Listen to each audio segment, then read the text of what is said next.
کہتے ہیں کہ ہر خواب بالآخر ٹوٹ جاتا ہے، مگر خواب بننے کا عمل شاید کائنات کا خوبصورت ترین عمل ہے۔ ایک آزاد مملکت کا خواب، آزادی کا خواب، قانون کی حکمرانی کا خواب۔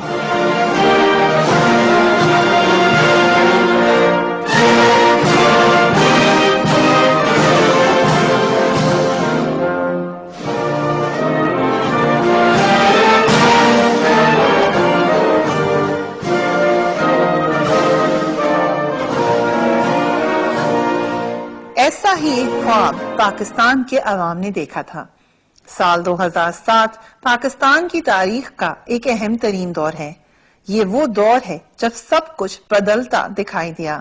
ہمارے آج کے پروگرام میں ہم یہ جاننے کی کوشش کریں گے کہ جانثاران عدل و انصاف، وہ جنہوں نے پاکستان کی عوام کو عدل و انصاف کا خواب دکھایا تھا، تحریک کی کامیابی کے بعد خود ہی اس سے مایوس کیوں ہونے لگے؟ کیا وجہ تھی کہ وہ لوگ جو کہ جانثارانے چیف تھے یا اس وقت انصاف کے لیے باہر نکلے تھے، بڑے ووکل تھے، آوازیں اٹھاتے تھے، with your exception سب خاموش ہوتے گئے جو اس وقت ساتھ ساتھ موومنٹ میں تھے؟ ان میں بہت بڑے بڑے نام بھی ہیں اور پھر دوسری طرف بھی نظر آئے۔ کیا احساس ہو گیا تھا کہ جس چیز کے لیے محنت کی گئی ہے وہ حاصل نہیں ہو رہی؟ نہیں، ڈیفینیٹلی دیکھنا، ایک تو احساس ہو گیا تھا اور ایک یہ چیز تھی کہ یہ چیز نظر آ رہی تھی، جیسے میں نے 3 4 5 آپ کے سامنے پوائنٹ کیے، اور بہرحال ہو سکتا ہے کہ اس کا جواب اور بہت بہتر جواب ہو اور میری ساری باتیں غلط ہو، لیکن یہ بات تھی کہ بھائی اس سے تو مسئلے حل نہیں ہوں گے۔ اب مثال کے طور پر آپ سنیں، آپ نے کرپشن کا یہ بات کی، ٹھیک ہے نا، لیکن سوال یہ کہ کیا اگر مثال کے طور آپ اس کو ایسے دیں، اگر مثال کے طور 4.5 سال بعد افتخار محمد چودھری صاحب، یہ 4.5 سال بہت بڑا وقت تھا اور یہ آل پاورفل فرض تھے، ٹھیک ہے نا، تمام اپوائنٹمنٹ سے یہ اپنی مرضی سے انہوں نے کیے، کسی نے ضرورت نہیں کی کہ اس میں مداخلت کرے، ایگزیکٹو تو فارغ ہو چکی تھی۔ اچھا، آپ وہ ساری باتیں اگر اپنے یہ جو ادارے کو آپ کو ریفارم کرنا چاہیے تھا، تو اگر یہ کتنی اچھی بات ہوتی کہ آج آپ یہ کہہ کے جا سکتے کہ 5 سال بعد میں نے اپنے ادارے میں کرپشن کو تقریباً 100% تو نہیں ہو سکتا یا کمپیریٹیولی بہت بہتر کر دیا ہے، ہمارے ہاں میرٹس بہت زیادہ ہے، لیکن انفارچونیٹلی ایسا نہیں ہو سکا۔ تبدیلی ضرور آئی ہے، لیکن یہ سب کا شاید متفق ہے کہ ماتحت عدلیہ میں اس طرح کی تبدیلی نہیں آئی جس طرح لوگوں نے سوچا تھا۔ اس میں بہت ساری وجوہات ہوں گی، لیکن اس میں تبدیلی آنی بہت ضروری تھی، کیونکہ ہائی کورٹ یا سپریم کورٹ تو وہ جاتا ہے کہ جس کا یا سو موٹو کا کیس ہو اور یا وہ اس کے پاس اتنے کم از کم مالی وسائل ہوں کہ وہ ایک وکیل کر سکے یا وہ خرچے برداشت کر سکے، ورنہ عام غریب آدمی جو ہے نہ ہائی کورٹ جا سکتا ہے نہ سپریم کورٹ جا سکتا ہے۔ اس ماتحت عدلیہ کو تبدیل کرنا، میں سمجھتا ہوں کہ سب سے اولین جو مقاصد تھے اس تحریک کے وہ تھے، اور وہ میں آج یہ کلیم نہیں کر سکتا کہ اس میں وہ تبدیلی آئی ہے کہ ہم واقعی مطمئن ہو کہ کسی ہم ایک مقام پہ پہنچ گئے۔ ایک موقع ملا تھا کہ عوام کو گھر گھر میں انصاف ملے گا اور ریاست ماں جیسی ہوگی۔ وہ بدقسمتی سے ابھی تک تو نہیں ہو سکا، کیونکہ چیف جسٹس صاحب نے جہاں بہت اچھے کام کیے، بہت اور بھی اچھے کام کیے، لیکن انہوں نے ماتحت عدلیہ کی جانب بالکل توجہ مبذول نہیں کی اور اس طرف جانب دیکھا ہی نہیں انہوں نے، اور وہ 5 سال ایک بہت توانا، بڑا قوی، بڑا محترم، معتبر چیف جسٹس جو ان کو موقع ملا تھا، وہ ایک لحاظ سے میرے خیال میں ضائع ہو گیا۔ سارا کورٹ روم نمبر 1 میں ہی جتنا کچھ ہو سکتا تھا، اب 18 کروڑ عوام کو ایک کورٹ روم میں تو ریلیف نہیں مل سکتی، داد رسی نہیں ہو سکتی۔ ہماری خواہش اور ہمارا خیال تھا کہ انصاف دہلیز تک جائے گا، اور میری تقاریر جتنی تھی، میری نظم کے علاوہ جتنی تقاریر تھیں، ان تقاریر میں یہ کہتا تھا کہ ہم نے ہر میجسٹریٹ کو، ہر سیشنز جج کو چیف جسٹس افتخار محمد چودھری بنانا ہے، صرف ایک چیف جسٹس کو بحال نہیں کرنا۔ آپ میری اس وقت کی تقریریں دیکھ لیں تو ہم یہی کہتے تھے کہ سب کو ہم نے امپاور کرنا ہے جوڈیشری کو، اور بہتر کارکردگی ان سے لینی ہے اور ایماندار کرنا ہے ان کو۔ یہ نہیں ہو سکا. ہم نے سمجھا تھا, ہم نے جانا تھا وہ یہ کہ جو انصاف کا حصول ہے وہ ایک عام آدمی تک انشور کیا جائے گا. کیا وہ پورا ہوا یا نہیں اس کے بارے میں میرے خیال سے کسی راکٹ سائنس کی ضرورت نہیں ہے. لوور جوڈیشری میں کرپشن آج بھی اسی طرح ہے, انفیشنسی بھی اسی طرح ہے. لاکھوں نہیں کروڑوں کیسز عدالتوں میں پینڈنگ ہے. آپ پیسے دے کے وہاں سے ڈیٹ لے سکتے ہیں. آپ کو کوئی فرد کی کاپی چاہیے ہو, کسی کاغذ کی کاپی چاہیے ہو, آپ کو پیسے دینے ہیں. تو جو کرپشن اس وقت جب یہ تحریک چل رہی تھی موجود تھی, اگر وہ بدتر نہیں ہوئی ہے تو کسی صورت اس میں بہتری نہیں آئی ہے. اور اس کی بڑی وجہ یہ تھی کہ وہ سو موٹوز اور وہ کنٹمپٹ کیسز اور چند بڑے بڑے کیسز کو فوکس کر کے جسٹس چودھری صاحب اور ان کی ٹیم کو شاید وقت نہیں ملا, یا شاید یہ ان کی پرائرٹی میں نہیں تھا کہ لوور جوڈیشری میں ریفارمز کر کے انصاف کے حصول کو آسان بنایا جائے. سچ تو یہ ہے کہ عدلیہ بحالی پاکستان کی تاریخ کا ایک تابناک دور ہے, مگر یہ بھی ایک کڑوا سچ ہے کہ اس بات میں کوئی شک نہیں کہ اس دور پر ارسلان افتخار کیس کا گہرا سایہ چھایا رہا, جس پر آج بھی کئی سوالیہ نشان موجود ہیں. جیسے جیسے موومنٹ کرتی گئی موومنٹ, اسی طرح پھر واپس پھر اوپر پیک پہ چلی گئی, پھر آہستہ آہستہ گراف شاید تھوڑا کچھ لوگوں کو ڈس اپوائنٹمنٹ ہونا شروع ہوئی, کچھ لوگوں کو آخر وقت تک نہیں ہوئی. لیکن ایک موقع ایسا آیا جو کہ لگا تھا کہ اب یہ کلائمیکس ہے اس تمام واقعے کا, وہ ارسلان افتخار کیس ہے. آپ کے خیال سے ارسلان افتخار کیس میں انصاف ملا؟ پہلی بات تو میں بتا دوں کہ چیف جسٹس کے اس ٹینیور میں جو سب سے بڑا ایک دھبا ہے وہ وہی ایک کیس ہے, اور وہ ان کا کیس پیچھا کرے گا. اب وہاں پر ایک غلطی ہوئی. غلطی میں ان کو تھوڑا سا بینیفٹ ڈاؤٹ دے دیتا ہوں کہ ان کو اس دن تک جب تک یہ بھانڈا نہیں پھوٹا تھا ان کو نہیں پتا تھا. گو کہ میرے جیسے کم علم آدمی کو جس کے کوئی سورس نہیں ہے, کم سے کم اس واقعے سے بھانڈا پھوٹنے جب شاہین سبائی نے سوشل میڈیا پر یہ قصہ کیا تھا, کم سے کم 6 مہینے پہلے مجھ کو پہلا انڈیکیشن ہوا. پھر یہ ایک, چلے میں نام بھی لے لیتا ہوں, ایک کاشف عباسی نے ایک انٹرویو کیا, چلے میں نام لیتا ہوں عمران خان کا, تو انہوں نے ایک ایسی بات کی جو عمران خان صاحب کو سمجھ نہیں آئی, اور ظاہر سمجھ نہیں آئی تو انہوں نے جواب بھی نہیں دیا. تو مجھے جو ہے کیا نام ہے, میں نے پک کر لیا وہ لائیو پروگرام. جیسے ہی وہ بات ختم ہوئی تو میں نے کاشف عباسی کو رنگ کیا, میں نے code in code in between the line سے پوچھا, میں نے کہا یہ جو تم نے سوال پوچھا ہے اس کا جواب تم کو نہیں ملا اس لیے کہ تمہارا سوال نہیں سمجھا گیا, کیونکہ ان کو کوئی بیک گراؤنڈ پتہ نہیں تھی, لیکن میرے پاس 2-3 ایسے اشارے آئے ہیں کچھ عرصے میں, تو کیا یہ وہی بات ہے؟ اس نے کہا جی 100% وہی بات ہے. تو میں ان کو بینیفٹ ڈاؤٹ دے دیتا ہوں کہ ان کو نہیں پتا تھا. لیکن جب یہ سامنے کھل گیا, میرا خیال ہے وہاں سے ایک غلطی چیف جسٹس صاحب کی بات ہوئی. آپ کو یاد ہوگا جب وہ معاملہ ہوا تو تمام میڈیا میں یہ بحث شروع ہو گئی, تو یہ شاید انسٹیٹیوشن کے لیے ڈیمیجنگ بھی تھا.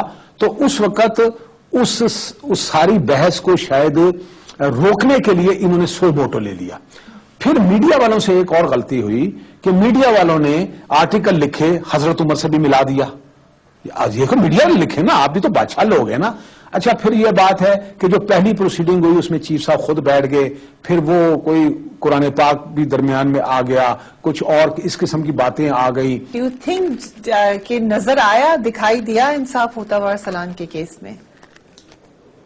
دیکھیے, یہ میں سمجھتا ہوں کہ عوام جب سمجھتی ہے نا, اگر آپ عدالت کا فیصلہ دیکھیں, انہوں نے ملک ریاض کے اوپر چھوڑ دیا ہے کہ وہ ان کے خلاف کیس کر سکتے ہیں. ٹھیک.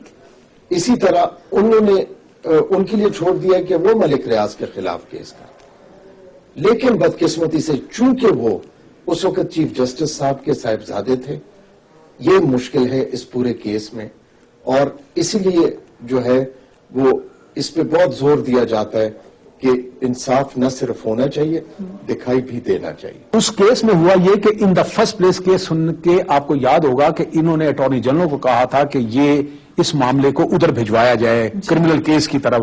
نیب کا بھی ذکر تھا, ایف آئی اے کا بھی ذکر تھا, اس ججمنٹ نے پہلے آرڈر میں پی پی سی کے کچھ افینسز کا بھی ذکر لگایا. میرا خیال ہے وہ 100% غلط حکم تھا جس کے بارے میں نے اس وقت ہی بات کی تھی. پھر دوبارہ یہ ہوا کہ وہاں پر جو کاروائی شروع ہوئی یا جو بھی کاروائی ہو نیب میں مصروف ایک آدھ دفعہ گئے بھی, پیشی بھی ہوئی ان کی, تو اس کے بعد دوبارہ سپریم کورٹ نے اس کو لیا اور پھر سڈل صاحب کے پاس بھجوا دیا. میرا خیال ہے وہ بھی ایک غلط فیصلہ تھا. آخری فیصلہ جو ہے نا وہ امپورٹنٹ بات ہے. جب وہاں پر اچھا وہ سڈل صاحب کا ابھی معاملہ شاید ایک انٹرنل رپورٹ تھی, شاید پروسیڈنگ فائنلائز نہیں ہوئی تھی, تو پھر انٹرم سٹیج پر اس کو ٹیک اپ کیا گیا اور انہوں نے کہہ دیا گیا کہ یہ 2 پرائیویٹ آدمیوں کے درمیان ایک معاملہ ہے. یہ جو آخری ججمنٹ تھی اور جو آخری لائن تھی یہ 100% قانون اور آئین کے مطابق فیصلہ تھا. ٹھیک ہے نا, یہی تو ہمارا رونا تھا کہ آرٹیکل 184(3) جو ہے وہ violation and enforcement of fundamental rights کی بات ہے اور ہیونگ اے پبلک امپورٹنس. اب ملک ریاض یا ارسلان افتخار کے درمیان جو کچھ ہوا تھا یہ کسی بھی طریقے سے 184(3) میں نہیں آتا تھا. تو بی بی یہ جو آخری فیصلہ ہوا تھا یہ فیصلہ پہلے آدھے گھنٹے میں ان کو کر دینا چاہیے تھا.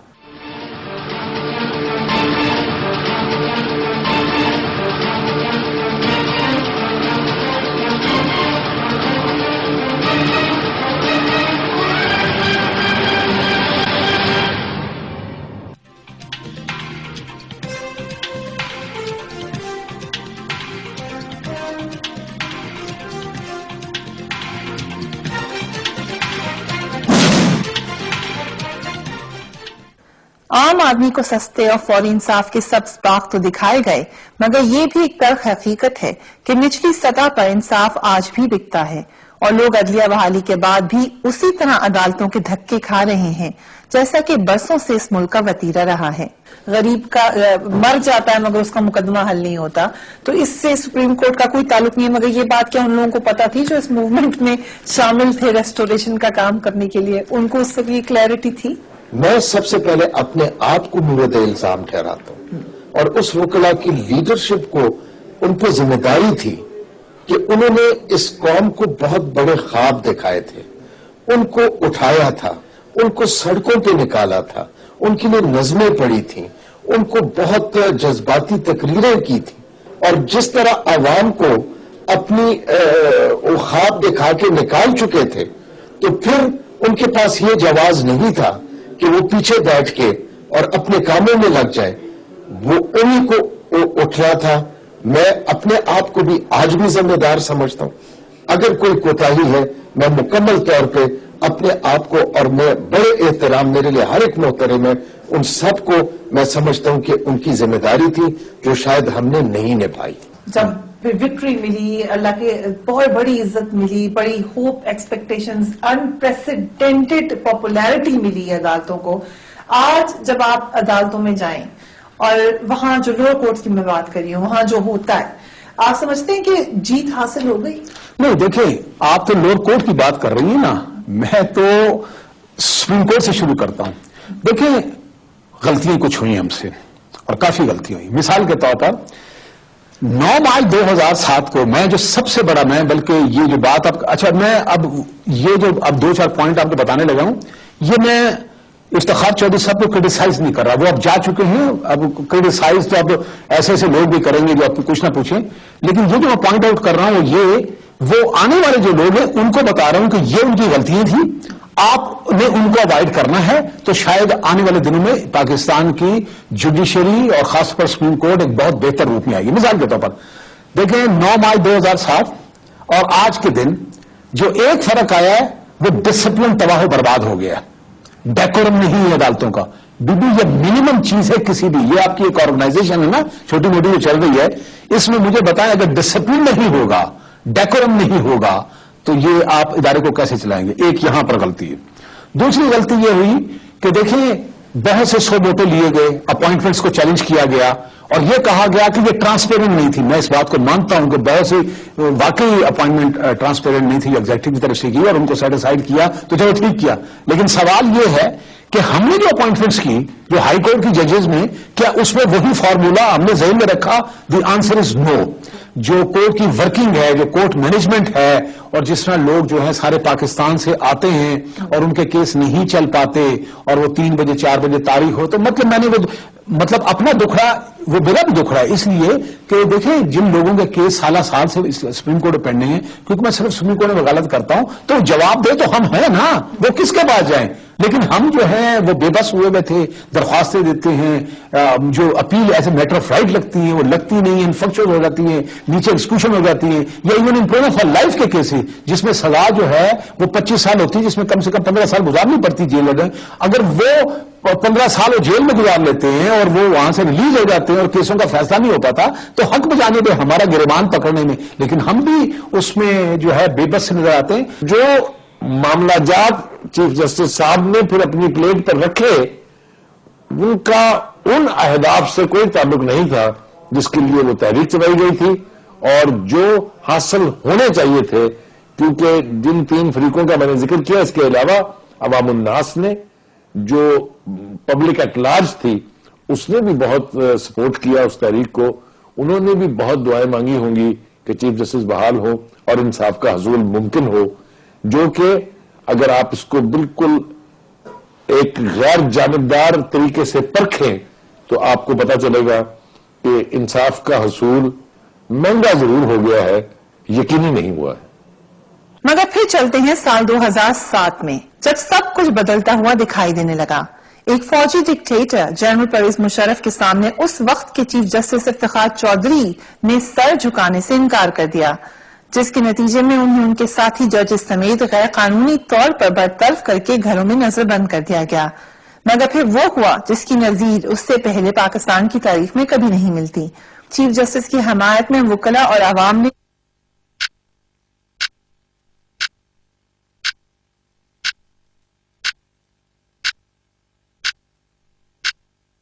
لاسانی کا دودھ سیاہ پلس ملیٹھی گلے کی بیماریوں، خراش، درد، ورم اور سوزش سے مکمل آرام. لاسانی کا اصل دودھ سیاہ پلس ملیٹھی. اسلام آباد کی شاہراہ دستور سے لے کر کراچی کی سڑکوں تک ایک ہی نعرہ گونجنے لگا, چیف تیرے جان نثار, بے شمار بے شمار.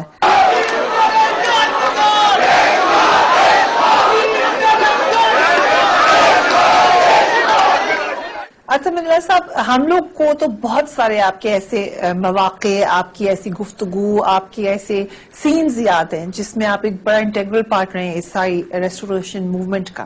مگر میں آپ سے پوچھوں اگر کہ وہ ایک لمحہ, وہ ایک جذبہ, وہ ایک momentum that really caught you in the moment, وہ کون سا تھا؟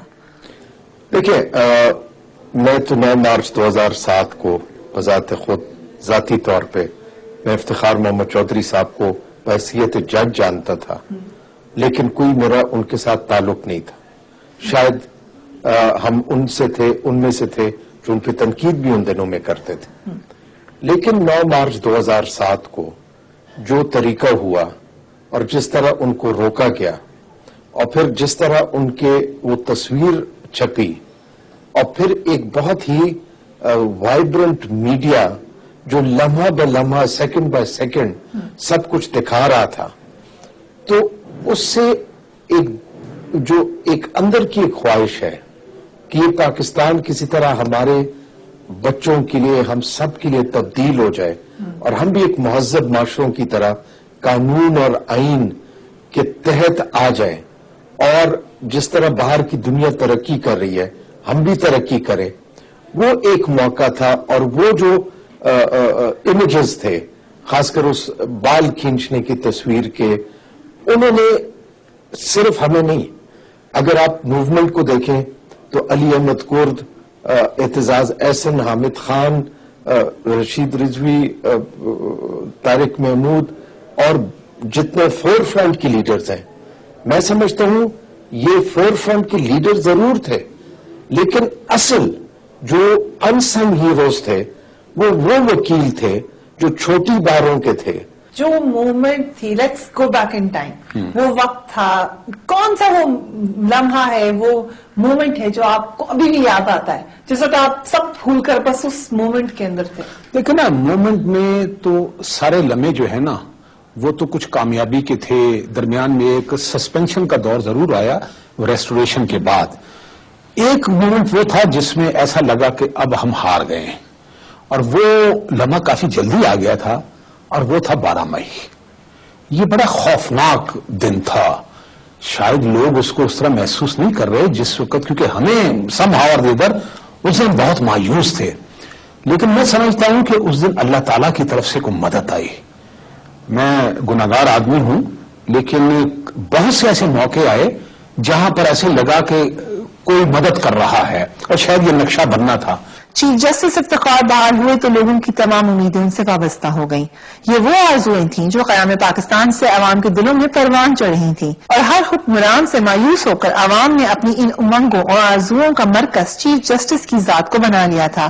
کرپشن کا خاتمہ، ظلم اور ناانصافی کا خاتمہ، مساوات اور عدالتوں میں سستے اور فوری انصاف کا حصول، یہی وہ خواب تھے جو عوام نے چیف جسٹس کی بحالی کے بعد اپنی آنکھوں میں سجا لیے تھے۔ وکلاء رہنماؤں نے بھی اس تحریک کے دوران عوام کو یہ یقین دلایا تھا کہ بس اب سارے ملک میں قانون کی حکمرانی ہوگی اور کسی پر ظلم نہیں ہوگا، سب کو برابر کے حقوق ملیں گے، اور اب ریاست ہوگی ماں کی جیسی۔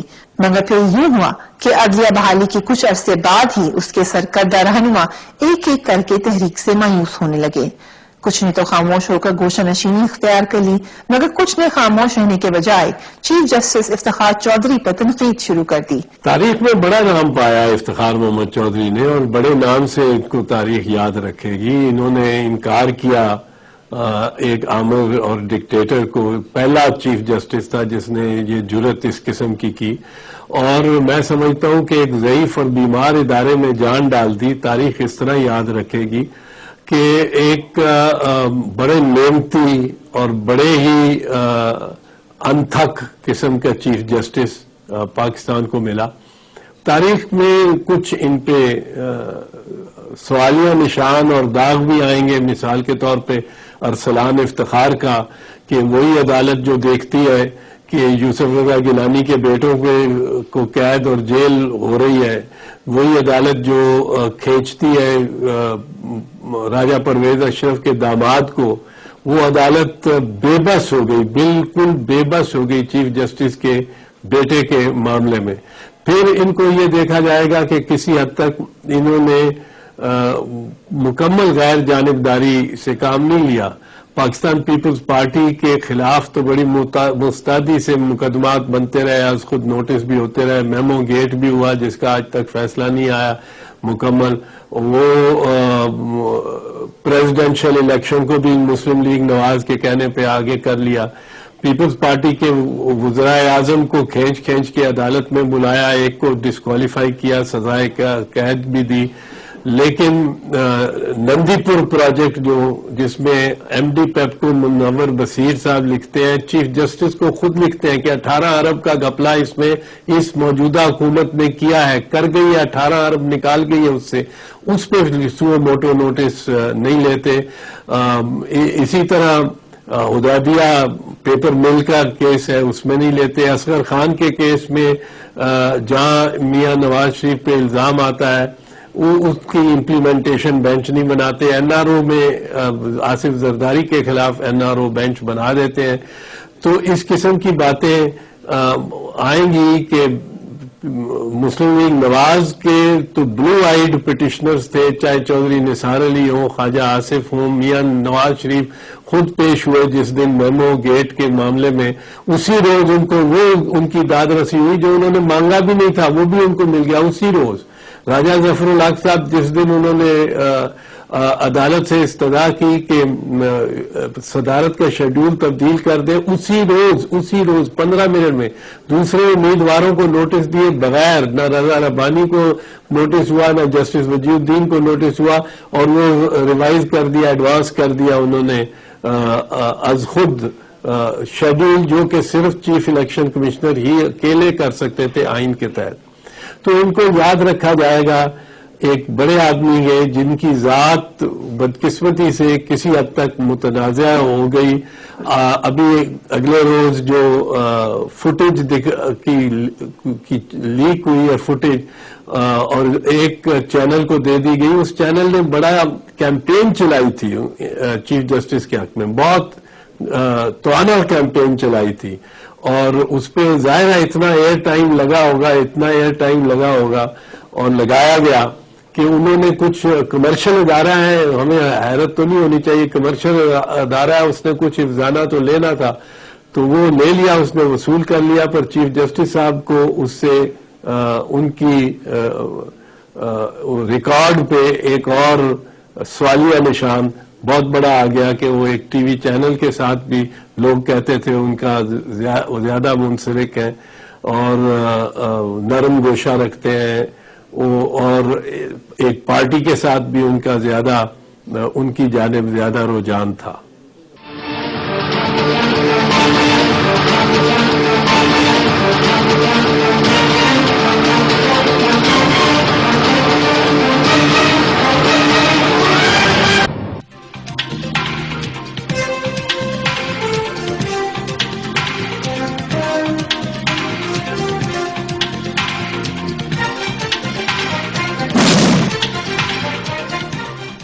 عدلیہ تحریک کے بارے میں کچھ حلقوں کا خیال ہے کہ یہ ایک وقتی رد عمل کی تحریک تھی، اسی لیے اس کا پاکستان کی سیاست پر کوئی دیر کا اثر مرتب نہیں ہو سکا۔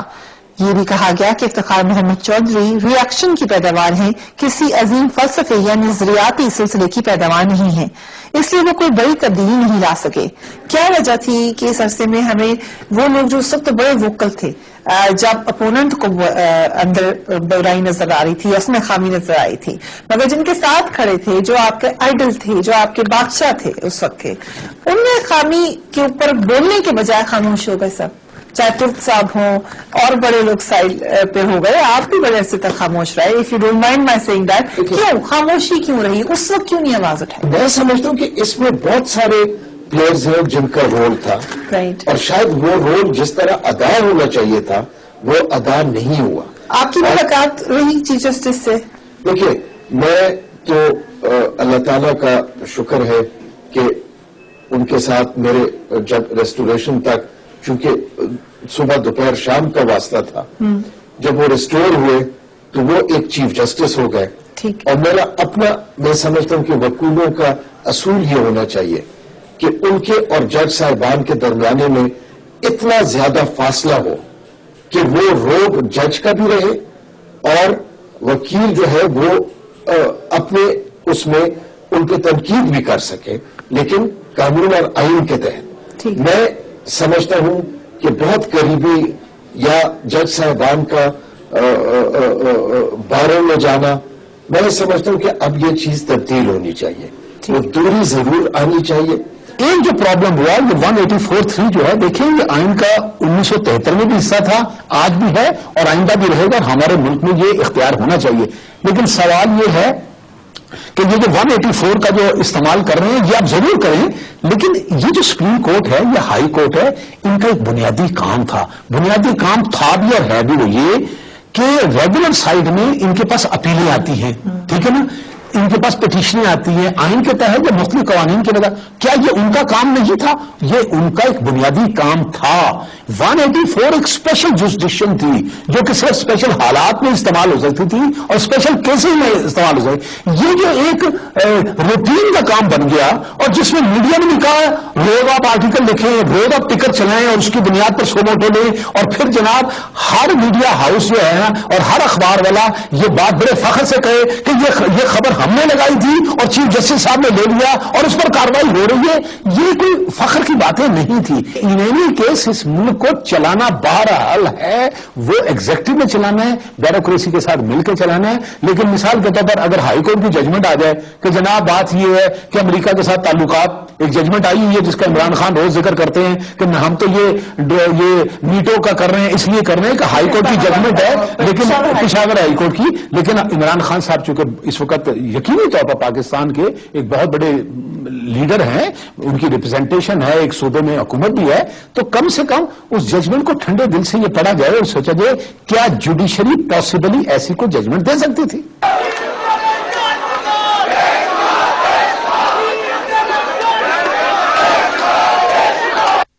ایک سب سے بڑی قباحت جو ہے، سب سے بڑی، اور بار بار میں تین چار سال سے یہ کہہ رہا ہوں، پبلکلی کہہ رہا ہوں، چیف جسٹس صاحب سے پرائیویٹلی میں نے کئی مرتبہ کہا، چیف جسٹس صاحب سے جب میں کوئی رائے دیتا ہوں تو میں نے نہ ان سے پہلے دن 20 جولائی 2007 کو جب وہ بحال ہوئے، اور وہ میرا اصل امتیاز ہے اس ساری موومنٹ میں کہ 13 جج سپریم کورٹ کے جن کی سربراہی خلیل رمدے صاحب کر رہے تھے، آج لوگ بھول جاتے ہیں، اس وقت کے اخبارات نکالیں، پہلے 1.5 مہینہ مجھے تو میرے پاؤں زمین پہ لگنے نہیں دیے. میں چیف جسٹس افتخار محمد چودھری کا وکیل تھا اور میرے پاؤں زمین پہ لگنے کہتے تھے مینٹینیبل ہی نہیں ہے. آپ کس طرح مینٹینیبل، آپ سپریم جوڈیشل کاؤنسل کے خلاف ریٹ کیسے کر سکتے ہیں؟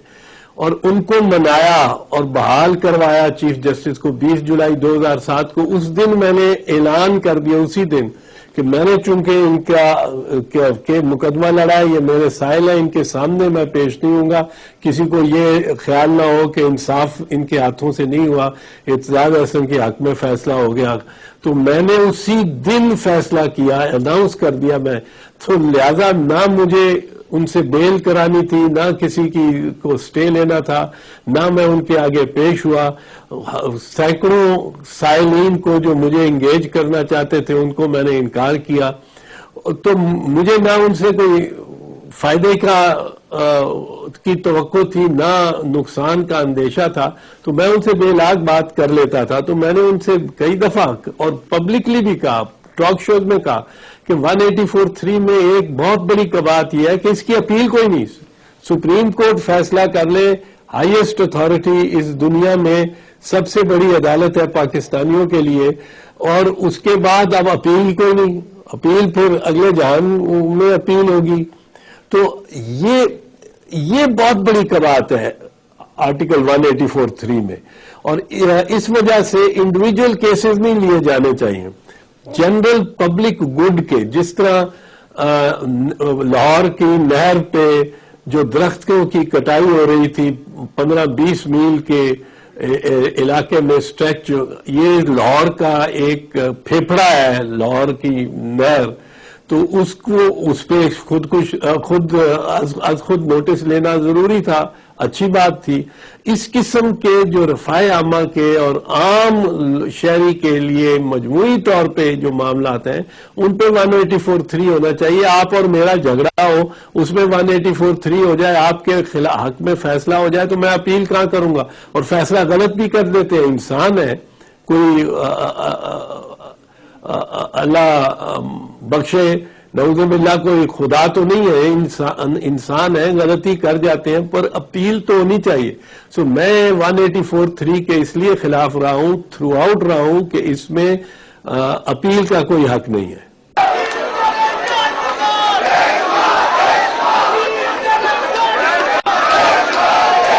اس کے پیچھے بہت سارے فیکٹر ہیں، کوئی ایک فیکٹر نہیں ہے. ایک تو یہ کہ آپ ذرا ریکال کر کے دیکھیے تو آپ کو پتا چلے گا کہ وہ وکلا کی جو تحریک تھی اس کے جتنے بھی سرکردہ رہنما تھے، جو بذات خود بھی بڑے بڑے وکیل تھے، کچھ ان میں سے سابق جسٹس تھے، وہ آہستہ آہستہ چیف جسٹس افتخار چودھری صاحب سے فاصلہ بڑھاتے گئے اور بالآخر ان سے لا تعلق کر لیا. اب اس کو دیکھنے کی ضرورت ہے، اس کو پرکھنے کی ضرورت ہے کہ ایسا کیوں ہوا. غالباً ان کے نزدیک جسٹس چودھری اس راہ سے ہٹ رہے تھے جس راہ کے لیے انہوں نے تحریک چلائی تھی. یہ میں نے کہا میں کوئی جج نہیں ہوں، میں کوئی فیصلہ نہیں دے رہا ہوں، لیکن میں اپنی انڈرسٹینڈنگ آپ کو بتا رہا ہوں کہ غالباً وہ اس وجہ سے علیحدہ ہوئے. اس کے بعد چیف جسٹس صاحب نے سپریم کورٹ کو اسٹرینتھن تو کیا، لیکن وہ اپنے آپ کو انصاف کی حدوں تک محدود رکھنے کی بجائے گورننس کرنے چل پڑے. جو ان کا حکومت سازی تو نہیں، حکومت چلانے کی خواہشات تھی، جس کی جتنی مثالیں آپ کہیں میں آپ کو دے سکتا ہوں. اور تیسری بات جو سب سے بڑا نقصان ہوا وہ یہ کہ جس اداروں کے تصادم کی ہم بات کرتے تھے کہ نہیں ہونا چاہیے، ہر سیاسی رہنما یہ بیان دیتا تھا، ہم نے دیکھا کہ ایک وقت میں اعلیٰ عدلیہ اور حکومت کی ٹھنی ہوئی تھی، تو ایک دوسرے وقت میں اعلیٰ عدلیہ اور فوج کی ٹھنی ہوئی تھی. یوں ایک ایسی تحریک جس سے پاکستان کے عوام نے بہت امیدیں باندھ رکھی تھیں، وہ کامیاب ہو کر بھی ناکام ہوتی نظر آ رہی تھی. افتخار چودھری نے عوام کو انصاف کی امید تو دلائی اور اس حوالے سے از خود نوٹس بھی لیے، مگر پھر بھی عام آدمی انصاف سے محروم کیوں رہا؟ کیا اب ان کو سیاسی جماعت بنا کر عام آدمی کے لیے میدان میں اترنا چاہیے؟ کسی اور پارٹی میں نہیں جاؤں گا. چیف جسٹس اگر بنائیں گے پارٹی، ایک جسٹس پارٹی رجسٹرڈ ہے، اگر اس میں جاتے ہیں وکلاء نے رجسٹر کرائی ہوئی ہے تو ان کے لیے مشکل دشواری ہوگی سیاست میں آتے ہوئے، کہ ان کی خواہش تو لگتی ہے لیکن دشواری یہ ہوگی کہ وہ سپیس جو رائٹ ونگ کی سپیس دے سکتے ہیں وہ عمران خان، مسلم لیگ نواز اور جماعت اسلامی نے اور کسی حد تک جے یو آئی فضل الرحمان نے آکوپائی کی ہوئی ہے، تو ان کے لیے کوئی اتنا زیادہ آسان راستہ نہیں ہوگا. میرے خیال سے اس سے بہتر انداز میں وہ خودکشی نہیں فرما سکتے اگر انہوں نے کسی سیاسی جماعت میں شمولیت اختیار کی یا اپنے کسی رشتہ دار کو، جن میں ان کے بیٹے کا ذکر آپ نے خود کیا ہے، سیاست میں لانے کی کوشش کی اور سیاسی اکھاڑے میں اگر وہ اترے تو یہ ان کی زندگی کی سب سے بڑی غلطی ہوگی. افتخار چودھری کا دور تو گزر گیا، لیکن اب آنے والی عدلیہ پر کیا ذمہ داریاں عائد ہوتی ہیں؟ تاریخ میں جسٹس منیر بھی ہیں جن کو نظریہ ضرورت کا بانی کہا جاتا ہے، جبکہ جسٹس اے آکھیانی اور جسٹس کارنیلیس جیسی قابل فخر شخصیات بھی گزری ہیں. مگر سوال یہ ہے کہ یہی تاریخ جسٹس افتخار چودھری کو کس نام سے یاد رکھے گی؟ عدلیہ تحریک نے پاکستانی سیاست، تاریخ اور معاشرے پر گہرے اثرات مرتب کیے. عدلیہ بحالی کی تاریخی تحریک کی کامیابی اس بات کی دلیل ہے کہ پاکستان کے عوام جمہوری مزاج رکھنے والے لوگ ہیں. وہ جب کچھ کرنا چاہتے ہیں تو کر گزرتے ہیں. عدلیہ بحالی تحریک کا خواب تھا کہ آئین کی غیر مشروط بالادستی اور قانون کی حکمرانی کو یقینی بنایا جائے. اس خواب کو پورا کرنے کے لیے ضروری ہے کہ آئین سے انحراف کرنے والوں کا احتساب کیا جائے، ضرور کیا جائے.